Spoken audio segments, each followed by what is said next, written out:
Gita IAS, जहां सपनों को पंख मिलते हैं। आप सुन रहे हैं rise of ISIS, a threat we can't ignore, किताब की हिंदी ऑडियो बुक सारांश।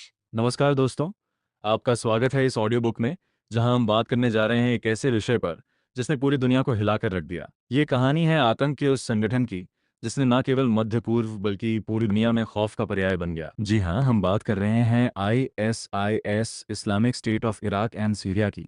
ये किताब लिखी है जिस सेक्युलो ने, जो एक प्रतिष्ठित वकील और American centre for law and justice के मुख्य सलाहकार हैं। सेकुलो ने इस किताब में अपनी कानूनी विशेषज्ञता और गहन शोध के दम पर SIS के उदय, उसकी रणनीतियों और उसके वैश्विक प्रभाव को बड़ी बारीकी से उकेरा है। आज हम इसी किताब के सफर पर निकलेंगे, उन अंधेरी गलियों में जहां से यह आतंकी संगठन उभरा। हम समझेंगे कि कैसे एक विचारधारा ने हजारों लोगों को अपना शिकार बनाया और कैसे पूरी दुनिया ने मिलकर इस खतरे का सामना किया। तो चलिए शुरू करते हैं सफर उस दहशत के स्रोत तक। भाग 1, जन्म की कहानी। अल कायदा से ISIS तक का सफर, इराक और सीरिया का टूटा हुआ ताना बाना। ISIS के उदय की कहानी समझने के लिए हमें सबसे पहले उस भूगोल को समझना होगा जहां इसने जन्म लिया, इराक और सीरिया का वह अशांत क्षेत्र। कल्पना कीजिए, 2003 में अमेरिका के नेतृत्व में इराक पर हमला हुआ। सद्दाम हुसैन की सरकार गिर गई, लेकिन उसके साथ ही वहां की व्यवस्था भी बिखर गई। जैसे किसी इमारत की नींव हिला दी जाए, पूरा ढांचा चरमरा गया। सद्दाम के शासन में सुन्नी मुसलमान सत्ता में थे, लेकिन उसके गिरते ही वे हाशिए पर चले गए। शिया बहुल सरकार बनी और सुन्नी समुदाय में ये बात गहरे रोष का कारण बनी। ये रोष ही वह उपजाऊ जमीन थी जिस पर आतंकवाद के बीज पनपे। सुन्नी इलाकों में अस्थिरता बढ़ी और लोग उन चरमपंथी समूहों की ओर आकर्षित होने लगे जो उनके अधिकारों की रक्षा का वादा कर रहे थे। ऐसा ही एक समूह था al Qaeda in Iraq AQI। Abu Musab al Zarqawi का खौफनाक साम्राज्य। इस समूह का नेतृत्व कर रहा था एक क्रूर आतंकवादी, Abu Musab al Zarqawi. Zarqawi ने अल कायदा से जुड़कर इराक में जिहाद का झंडा बुलंद किया, लेकिन उसके तरीके और सोच ओसामा बिन लादेन से कहीं ज्यादा कट्टर और हिंसक थे। जरकावी ने शिया मुसलमानों को निशाना बनाया, बम धमाके किए और सुन्नी इलाकों में अपना दहशत का राज स्थापित किया। 2006 में जरकावी की मौत अमेरिकी हवाई हमले में हो गई, लेकिन उसका बनाया ढांचा बना रहा। अल कायदा इन इराक ने अपना नाम बदलकर Islamic state of Iraq ISI कर लिया। अब यह सिर्फ एक आतंकी समूह नहीं, बल्कि एक खिलाफत का सपना देखने वाला संगठन बन गया था। अबू बकर अल बगदादी का उदय।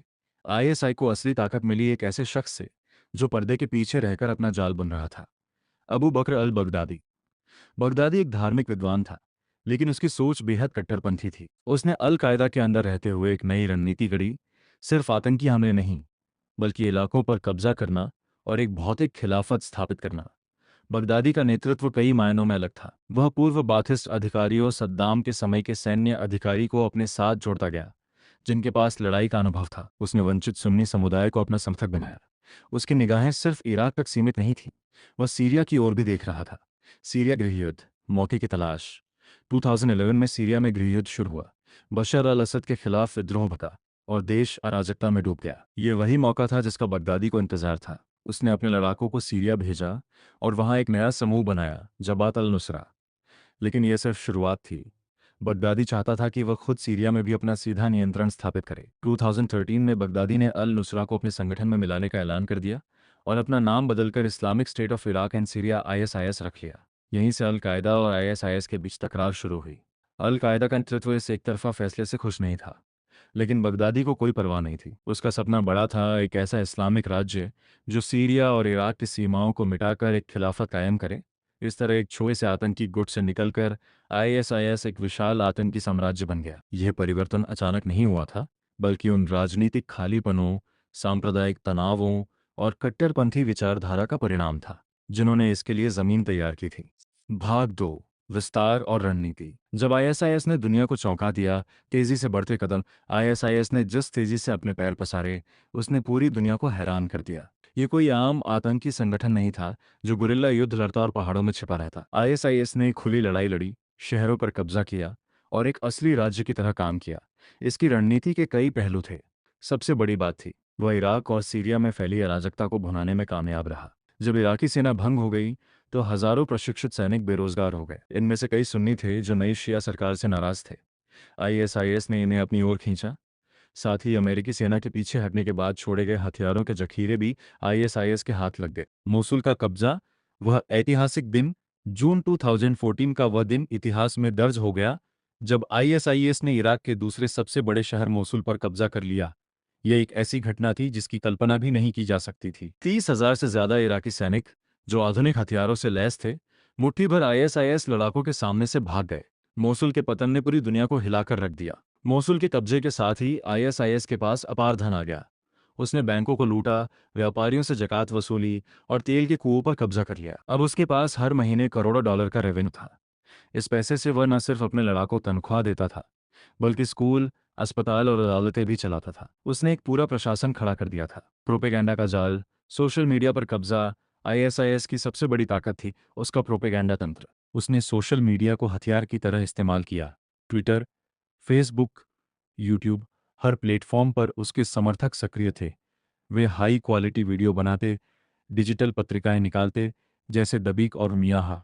इनमें वे अपनी क्रूरता के साथ साथ एक यूटोपियन समाज का सपना भी दिखाते। उनके वीडियो में दो चीजें एक साथ दिखती थीं, एक तरफ सिर कलम करने के खौफनाक दृश्य, दूसरी तरफ खिलाफत में खुशहाल जीवन जीते बच्चे, साफ सुथरी सड़कें और न्याय की व्यवस्था। यह दोहरा दम बेहद कारगर साबित हुआ। दुनिया भर से युवा, खासकर पश्चिमी देशों के मुस्लिम युवा, इस प्रोपेगेंडा के शिकार होकर आईएसआईएस में शामिल होने लगे। युद्ध की रणनीति, हैरतअंगेज तरीके। आईएसआईएस ने युद्ध के ऐसे तरीके अपनाए जिनका मुकाबला करना आम सेनाओं के लिए मुश्किल था। उसने पारंपरिक युद्ध, गुरिल्ला हमले और आतंकवाद, तीनों का मिश्रण किया। Suicide bombers, IED, improvised explosive device और अचानक हमले, ये उसकी आम रणनीति थी। लेकिन सबसे बड़ा हथियार था डर। आईएसआईएस की क्रूरता कोई राज नहीं थी। वह जानबूझकर अपनी बर्बरता का वीडियो बनाता और सोशल मीडिया पर डालता था। सिर कलम करना, जिंदा जलाना, सूली पर चढ़ाना, ये सब इस तरह से किया जाता था कि लोगों के दिलों में खौफ बैठ जाए। कई कस्बों ने बिना लड़े ही आत्मसमर्पण कर दिया, क्योंकि उन्हें पता था कि विरोध करने पर उनका क्या अंजाम होगा। इस तरह राजनीतिक अस्थिरता का फायदा उठाकर, आधुनिक प्रोपेगेंडा के दम पर और बेरहमी की हदें पार करते हुए आईएसआईएस ने मध्य पूर्व के बड़े हिस्से पर कब्जा कर लिया। वह सिर्फ एक आतंकी संगठन नहीं, बल्कि एक खतरनाक ताकत बन गया था। भाग 3, विचारधारा का जंग। आईएसआईएस के पीछे का धर्म और दर्शन, इस्लाम की कट्टरपंथी व्याख्या। आईएसआईएस को समझने के लिए उसकी विचारधारा को समझना जरूरी है, क्योंकि यह विचारधारा ही उसकी ताकत थी। आईएसआईएस इस्लाम की एक ऐसी व्याख्या करता है जिसे दुनिया के अधिकांश मुसलमान खारिज करते हैं। वह कुरान और हदीस की उन आयतों को पकड़ता है जिनमें कठोरता की बात है और उन्हें शाब्दिक रूप से लागू करता है। वह इस्लाम के इतिहास के उस दौर को फिर से जीवित करना चाहता है जब पैगंबर मोहम्मद और उनके साथियों ने अरब प्रायद्वीप पर राज किया था। लेकिन यहाँ एक बड़ा सवाल उठता है, क्या इस्लाम हिंसा सिखाता है? जवाब है नहीं। दुनिया भर के मुसलमान शांति और सहिष्णुता के साथ रहते हैं, लेकिन हर धर्म की तरह इस्लाम में भी अलग अलग व्याख्याएं। आईएसआईएस ने उन व्याख्याओं को चुना जो उसके एजेंडे के अनुकूल थीं और उन्हें अपनी क्रूरता के लिए धार्मिक आधार बनाया। खिलाफत का सपना, एक राजनीतिक परियोजना। आईएसआईएस के केंद्र में है खिलाफत का विचार। खिलाफत एक ऐसा इस्लामिक राज्य है जहां एक खलीफा पैगंबर का उत्तराधिकारी धार्मिक और राजनीतिक दोनों तरह का शासक होता है। इतिहास में खिलाफत रही है, लेकिन 1924 में तुर्क साम्राज्य के पतन के साथ ही यह व्यवस्था खत्म हो गई। तब से कई इस्लामवादी इसे फिर से स्थापित करने का सपना देखते हैं। 2014 में मोसुल पर कब्जे के बाद अबू बकर अल बगदादी ने खुद को खलीफा घोषित कर दिया। उसने मुसलमानों से अपील की कि वे उसके प्रति निष्ठा की प्रतिज्ञा करें। यह एक बेहद शक्तिशाली राजनीतिक कदम था। अब आईएसआईएस सिर्फ एक आतंकी संगठन नहीं, बल्कि एक राज्य बन गया था जो दावा करता था कि उसे अल्लाह का जनादेश प्राप्त है। दुनिया भर के कट्टरपंथियों के लिए यह एक चुंबक की तरह काम कर रहा था। हिंसा का धार्मिक औचित्य। आईएसआईएस ने हिंसा को अपनी पहचान बना लिया था। उसके लड़ाके कैदियों के सिर कम करते थे, महिलाओं को गुलाम बनाते थे और अल्पसंख्यक समुदायों का नरसंहार करते थे। यह सब उनके लिए सिर्फ जंग नहीं थी, बल्कि एक धार्मिक कर्तव्य था। वे इसे जिहाद कहते थे। इस्लाम में जिहाद का मतलब है संघर्ष। ये संघर्ष आत्म सुधार के लिए भी हो सकता है और बुराई के खिलाफ लड़ाई के लिए भी। लेकिन आईएसआईएस ने जिहाद की सिर्फ एक ही व्याख्या की, हिंसक जिहाद। उसने अपने दुश्मनों को काफिर घोषित कर दिया और उनकी हत्या को अल्लाह की इबादत बता दिया। यही वह विचारधारा थी जिसने हजारों लोगों को कत्ल करने के लिए तैयार कर दिया। वैश्विक जिहाद का आह्वान। आईएसआईएस ने सिर्फ इराक और सीरिया तक सीमित नहीं रहना चाहा। उसने दुनिया भर के मुसलमानों से अपील की कि वे या तो खिलाफत में आकर शामिल हों या फिर अपने अपने देशों में जिहाद करें। इस वैश्विक आह्वान ने पेरिस, लंदन, बर्लिन, ऑरलैंडो जैसे शहरों में आतंकी हमलों को जन्म दिया। इस तरह आईएसआईएस ने एक ऐसी विचारधारा गढ़ी जो बेहद खतरनाक थी। उसने धर्म को राजनीति से जोड़ा, हिंसा को पवित्रता दी और दुनिया भर के कट्टरपंथियों को एक साझा मंच प्रदान किया। भाग 4, वैश्विक प्रभाव। जब दहशत में सीमाएं तोड़ दी, पेरिस का वह काला दिन 13 नवंबर 2015। आईएसआईएस का आतंक सिर्फ मध्य पूर्व तक सीमित नहीं था, उसने यूरोप के दिल में ऐसा हमला किया जिसने पूरी दुनिया को झकझोर कर रख दिया। 13 नवंबर 2015 शुक्रवार की रात पेरिस के कई ठिकानों पर लगभग एक साथ हमले हुए। बटाक्ला कॉन्सर्ट हॉल में अमेरिकी बैंड के कॉन्सर्ट के दौरान बंधक बना लिए गए।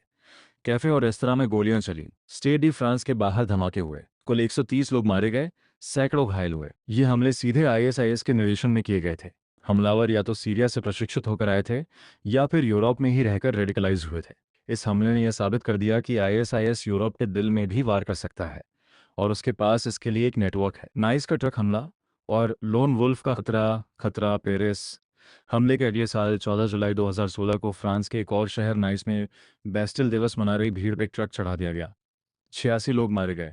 यह हमला किसी बड़े संगठन ने नहीं बल्कि एक अकेले शख्स ने किया था जो आईएसआईएस से प्रेरित था। इस तरह के हमलों को लोन वुल्फ अटैक कहा जाता है। लोन वुल्फ का खतरा सबसे बड़ा था क्योंकि इसे रोक पाना लगभग नामुमकिन था। कोई भी शख्स जो आईएसआईएस के प्रोपेगेंडा से प्रभावित होकर घर पर बैठे बैठे हमले की प्लानिंग कर सकता था। उसे किसी बड़े संगठन से जुड़ने की जरूरत नहीं थी। ऑरलैंडो के पल्स नाइट क्लब में गोलीबारी, मैनचेस्टर एरिना में बम धमाका, ये सब इसी श्रेणी के हमले थे। स्लीपर सेल्स, सोए हुए शैतान। आईएसआईएस ने यूरोप और दूसरे देशों में स्लीपर सेल्स भी बना रखे थे। ये वे लोग थे जो आम नागरिकों की तरह रहते थे लेकिन जरूरत पड़ने पर हमला करने के लिए तैयार रहते थे। ब्रसेल्स हवाई अड्डे और मेट्रो पर मार्च 2016 में हुए हमले ऐसे ही स्लीपर सेल ने किए थे। 32 लोग मारे गए। इन सेल्स का पता लगाना बेहद मुश्किल था क्योंकि वे साधारण जिंदगी जीते थे। वे नौकरी करते थे, परिवार के साथ रहते थे और किसी को शक नहीं होता था कि वे किसी आतंकी संगठन से जुड़े हैं। प्रोपेगेंडा का डिजिटल साम्राज्य आईएसआईएस की पहुंच का सबसे बड़ा जरिया था उसका ऑनलाइन प्रोपेगेंडा। उसने सोशल मीडिया पर ऐसा जाल बिछाया था जिसमें हजारों युवा फंस रहे थे। उसके वीडियो देखकर लोग रेडिकलाइज हो रहे थे। वह एन्क्रिप्टेड ऐप्स का इस्तेमाल करके अपने समर्थकों से संपर्क करता था और उन्हें हमले की ट्रेनिंग देता था। यह डिजिटल जंग पारंपरिक जंग से कहीं ज्यादा खतरनाक थी क्योंकि इसकी कोई सीमा नहीं थी। ऑस्ट्रेलिया का एक युवा, अमेरिका का एक छात्र या ब्रिटेन की एक लड़की, सब इसके शिकार हो सकते थे। इस तरह आईएसआईएस ने सिर्फ इराक सीरिया में ही नहीं बल्कि पूरी दुनिया में अपना आतंक फैला दिया था। उसकी पहुंच, उसका प्रभाव और उसके हमले, सब कुछ वैश्विक स्तर पर था। भाग 5, जवाबी हमला, दुनिया का एकजुट प्रयास, ऑपरेशन इनहेरेंट रिजॉल्व। आईएसआईएस के बढ़ते खतरे को देखते हुए अमेरिका के नेतृत्व में एक अंतर्राष्ट्रीय गठबंधन बना। इसका नाम था ऑपरेशन इनहेरेंट रिजॉल्व। इसमें यूरोप, मध्य पूर्व और दूसरे क्षेत्रों के कई देश शामिल थे। इस गठबंधन ने आईएसआईएस के खिलाफ हवाई हमले शुरू किए, जमीनी फौजों को ट्रेनिंग दी और लॉजिस्टिक सपोर्ट मुहैया कराया। हवाई हमलों ने आईएसआईएस के तेल के ठिकानों, ट्रेनिंग कैंपों और कमांड सेंटरों को निशाना बनाया। इससे आईएसआईएस की आर्थिक हैसियत को गहरा झटका लगा। साथ ही इराकी सेना और कुर्दिश पेशमर्दा लड़ाकों को जमीनी लड़ाई के लिए तैयार किया गया। मोसुल और रक्का की आज़ादी, गठबंधन की मदद से इराकी सेना ने 2016-17 में मोसुल को वापस लेने के लिए बड़ा अभियान चलाया। ये लड़ाई महीनों चली। मोसुल की गलियों में सबसे भीषण लड़ाई हुई जिसमें हजारों लोग मारे गए और शहर बर्बाद हो गया। आखिरकार जुलाई 2017 में मोसुल आईएसआईएस के कब्जे से मुक्त हो गया। इसी तरह सीरिया में अमेरिकी समर्थित कुर्दिश फोर्सेज ने आईएसआईएस की राजधानी कहे जाने वाले रक्का शहर पर हमला बोला। अक्टूबर 2017 में रक्का भी आज़ाद हो गया। इन दो शहरों के गिरने के साथ ही आईएसआईएस का इलाके पर कब्जा लगभग खत्म हो गया था। इंटेलिजेंस शेयरिंग, राज खोलने की जंग। आईएसआईएस के खिलाफ जंग में इंटेलिजेंस एजेंसियों का सहयोग बेहद अहम था। दुनिया भर की खुफिया एजेंसियों ने मिलकर काम किया। उन्होंने आईएसआईएस के लीडरों की लोकेशन ट्रेस की, उनके मूवमेंट पर नज़र रखी और उनके नेटवर्क को ध्वस्त किया। इसी कोशिश का नतीजा था कि 2019 में अबू बकर अल बगदादी को सीरिया के इदलिब प्रांत में अमेरिकी स्पेशल फोर्सेज ने घेर लिया। बगदादी ने खुद को बम से उड़ा लिया और इस तरह आईएसआईएस के सबसे बड़े चेहरे का अंत हो गया। आर्थिक नाकेबंदी, पैसे की नस काटना। आईएसआईएस को कमजोर करने के लिए उसकी आर्थिक नसों को काटना जरूरी था। आईएसआईएस के पास पैसे के कई स्रोत थे। तेल की तस्करी, लूटपाट, रंगदारी और प्राचीन वस्तुओं की बिक्री। अंतर्राष्ट्रीय समुदाय ने इन स्रोतों पर नकेल कसी। तेल की तस्करी रोकने के लिए हवाई हमले किए गए, बैंकों पर प्रतिबंध लगाए गए ताकि पैसे की आवाजाही रुक सके। दूसरे देशों पर दबाव डाला गया कि वे आईएसआईएस से तेल न खरीदें। इन सब का असर हुआ और धीरे धीरे आईएसआईएस के पास पैसे की कमी होने लगी। राजनयिक कोशिशें, संयुक्त राष्ट्र की भूमिका। संयुक्त राष्ट्र ने आईएसआईएस के खिलाफ वैश्विक सहमति बनाने में अहम भूमिका निभाई। कई प्रस्ताव पारित किए गए जिनमें सदस्य देशों से आतंकवाद से निपटने के लिए कानून बनाने, बॉर्डर सिक्योरिटी बढ़ाने और आतंकियों के मूवमेंट पर रोक लगाने को कहा गया। लेकिन राजनयिक स्तर पर चुनौतियां भी कम नहीं थीं। रूस और पश्चिमी देशों के बीच सीरिया को लेकर मतभेद थे। तुर्की और कुर्दिश फोर्सेस के बीच तनाव था। इन राजनीतिक उलझनों ने आईएसआईएस के खिलाफ एकजुट मोर्चा बनाने में दिक्कत पैदा की। चुनौतियां, आतंकवाद का बदलता चेहरा। इन सब कोशिशों के बावजूद आईएसआईएस को पूरी तरह खत्म करना मुश्किल था। जैसे जैसे वह इलाके गंवा रहा था, उसने अपनी रणनीति बदल ली। वह फिर से गुरिल्ला युद्ध की ओर लौट गया, छिपकर हमले करने का। उसने लोन वुल्फ अटैक्स पर जोर दिया, जिन्हें रोक पाना लगभग नामुमकिन था। एन्क्रिप्टेड कम्युनिकेशन में उसके काम को और आसान बना दिया। व्हाट्सएप, टेलीग्राम जैसे ऐप्स पर बातचीत करके वह बिना पकड़े आतंकी हमले कर सकता था। इस तरह मिलिट्री जीत के बावजूद आईएसआईएस की विचारधारा और उसका खतरा बना रहा। भाग 6, कानूनी जंग, आज़ादी और सुरक्षा का संतुलन। नागरिक आज़ादी बनाम राष्ट्रीय सुरक्षा आईएसआईएस के खिलाफ लड़ाई में सबसे बड़ी चुनौती थी। नागरिक आज़ादी की रक्षा करते हुए आतंकवाद से निपटना। हर देश के सामने यह सवाल था कि लोगों की निजता और अधिकारों का सम्मान करते हुए आतंकियों पर नकेल कैसे कसी जाए। ये एक बेहद नाजुक संतुलन था। अगर सरकारें बहुत ज्यादा सख्त कानून बनातीं तो लोगों की आज़ादी पर खतरा मंडराने लगता। अगर वे ढीली पड़ जाती तो आतंकी हमले हो सकते थे। इस उलझन से निकलने का रास्ता ढूंढना आसान नहीं था। पैट्रियट एक्ट, निगरानी का विस्तार। अमेरिका में 9/11 के हमलों के बाद पैट्रियट एक्ट बनाया गया था। इस कानून ने सरकार को नागरिकों पर निगरानी रखने के व्यापक अधिकार दे दिए। फोन कॉल्स सुना, ईमेल पढ़ना, बैंक ट्रांजैक्शन ट्रैक करना, ये सब अब संभव हो गया। लेकिन इसके साथ ही सवाल उठे, क्या सरकार हमारी निजता में दखल दे सकती है? क्या हमारी बातचीत सुनना संवैधानिक है? इन सवालों पर बहस छिड़ गई। कई लोगों का मानना था कि इस कानून का दुरुपयोग हो सकता है और मासूम नागरिकों की जासूसी की जा सकती है। अलग अलग देशों के कानून, हर देश की कानूनी व्यवस्था अलग है। कुछ देशों में सख्त कानून है जहां सरकार बिना ज्यादा रोक टोक के कार्रवाई कर सकती है। वहीं पश्चिमी लोकतंत्रों में नागरिक अधिकारों की सुरक्षा के लिए कई परतें हैं। आतंकवाद के संदिग्ध को सजा दिलाने के लिए ठोस सबूत चाहिए और यह प्रक्रिया लंबी और जटिल है। खासकर जब बात उन लोगों की होती है जो आईएसआईएस के इलाकों से लौटकर अपने देश आ रहे हैं। उन पर मुकदमा चलाना मुश्किल है क्योंकि युद्ध क्षेत्र से सबूत जुटाना आसान नहीं। उनके खिलाफ सोशल मीडिया पोस्ट और गवाहों के बयान ही अक्सर इकलौते सबूत होते हैं। अंतर्राष्ट्रीय सहयोग की जरूरत, आतंकवाद की कोई सीमा नहीं होती, इसलिए अंतर्राष्ट्रीय स्तर पर कानूनी सहयोग जरूरी है। इंटरपोल और यूरोपोल जैसी एजेंसियां देशों के बीच समन्वय बनाती हैं, लेकिन अलग अलग देशों के कानूनों में तालमेल बैठाना आसान नहीं। एक देश में आतंकवाद की परिभाषा दूसरे देश में अलग हो सकती है। एक देश में जो सबूत मान्य है वो दूसरे देश में नहीं हो सकता। इसलिए एक समान कानूनी ढांचा बनाने की कोशिशें जारी हैं, लेकिन इसमें समय लगेगा। संतुलन की कला, आखिर में आतंकवाद से लड़ते हुए नागरिक आज़ादी बनाए रखना एक कला है। सरकारों को यह सुनिश्चित करना होगा कि उनके कदम पारदर्शी हों और कानून की सीमा में रहकर उठाए जाएं। तभी लोगों का भरोसा बना रहेगा और आतंकवाद के खिलाफ जंग में उनका सहयोग मिलता रहेगा। भाग 7, भविष्य के खतरे। जंग जारी है, क्या आईएसआईएस वापस आ सकता है? इराक और सीरिया में अपने इलाके गंवाने के बाद भी आईएसआईएस पूरी तरह खत्म नहीं हुआ है। वह अब एक नए रूप में उभर रहा है, एक भूमिगत आतंकी नेटवर्क की तरह। उसने अपनी रणनीति बदल ली है और अब वह छापामार हमलों, हत्याओं और तोड़फोड़ पर जोर दे रहा है। इतिहास गवाह है कि आतंकी संगठन पूरी तरह नहीं मरते। अल कायदा को ही लीजिए, अफगानिस्तान से निकाल दिए जाने के बाद भी वह दूसरे देशों में सक्रिय है। ठीक उसी तरह आईएसआईएस भी कमजोर सरकारों वाले इलाकों में फिर से पनप सकता है। असफल राज्यों का खतरा। दुनिया में कई ऐसे देश हैं जहां सरकार कमजोर है और हालात अस्थिर हैं। लीबिया, यमन, अफगानिस्तान, सोमालिया, इन जैसे देशों में कानून व्यवस्था नहीं है। ये खाली जगहें आईएसआईएस के लिए आदर्श प्रजनन स्थल हैं। अगर इन देशों में हालात और बिगड़े तो आईएसआईएस या उसकी शाखाएं वहां फिर से पैर जमा सकती हैं। वे वहां से नए लड़ाके भर्ती कर सकते हैं, नए हमले की योजना बना सकते हैं। ये एक बड़ा खतरा है जिसे नज़रअंदाज नहीं किया जा सकता। डिजिटल खिलाफत, ऑनलाइन जंग। आईएसआईएस का सबसे बड़ा हथियार आज भी उसका ऑनलाइन प्रोपेगेंडा है। उसके वीडियो पोस्ट और मैसेज अब भी सोशल मीडिया पर मौजूद हैं और नए लोगों को रेडिकलाइज कर रहे हैं। वह एन्क्रिप्टेड ऐप्स पर अपने समर्थकों से संपर्क बनाए हुए है। इस डिजिटल खिलाफत को खत्म करना सबसे मुश्किल काम है।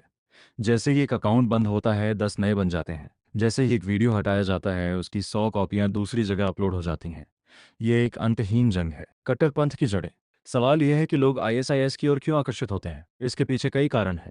राजनीतिक हाशिएकरण, आर्थिक बेरोजगारी, सामाजिक अन्याय और पहचान का संकट। जब तक इन जड़ों को नहीं खत्म किया जाता, तब तक कट्टरपंथ का खतरा बनाएगा। इसलिए सिर्फ सैन्य कार्रवाई से काम नहीं चलेगा। हमें उन समाजों को मजबूत करना होगा जहां से आतंकवादी पैदा होते हैं। शिक्षा, रोजगार और सामाजिक न्याय, ये वे हथियार हैं जो लंबे समय में कट्टरपंथ को हरा सकते हैं।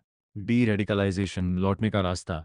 कई देशों में उन लोगों को वापस समाज में लाने के प्रोग्राम चल रहे हैं जो कभी आतंकी संगठनों में शामिल थे। ये डी रेडिकलाइजेशन प्रोग्राम उन्हें काउंसलिंग देते हैं, उन्हें नए सिरे से समाज में जोड़ते हैं। सऊदी अरब में इस तरह के प्रोग्राम सफल रहे हैं, जहां पूर्व आतंकियों को मनोवैज्ञानिक सहायता, धार्मिक शिक्षा और नौकरी के अवसर दिए जाते हैं। यूरोप में भी ऐसी कोशिशें हो रही हैं। ये एक लंबी और मुश्किल प्रक्रिया है, लेकिन ज़रूरी है अंतर्राष्ट्रीय सहयोग। एक साथ मिलकर आतंकवाद के खिलाफ जंग में अंतर्राष्ट्रीय सहयोग सबसे अहम है। कोई भी देश अकेले इस लड़ाई को नहीं जीत सकता। हमें एक साथ मिलकर काम करना होगा, खुफिया सूचनाएं बांटनी होंगी, ऑपरेशन कोऑर्डिनेट करने होंगे और कानूनी ढांचे मजबूत करने होंगे। संयुक्त राष्ट्र और क्षेत्रीय संगठनों को इस दिशा में और सक्रिय होना होगा। आतंकवाद के खिलाफ एक वैश्विक सहमति बनानी होगी और उस पर अमल करना होगा। तभी हम ISIS और उसके जैसे संगठनों को हरा सकते हैं। भाग 8, निष्कर्ष, सबक और आगे का रास्ता।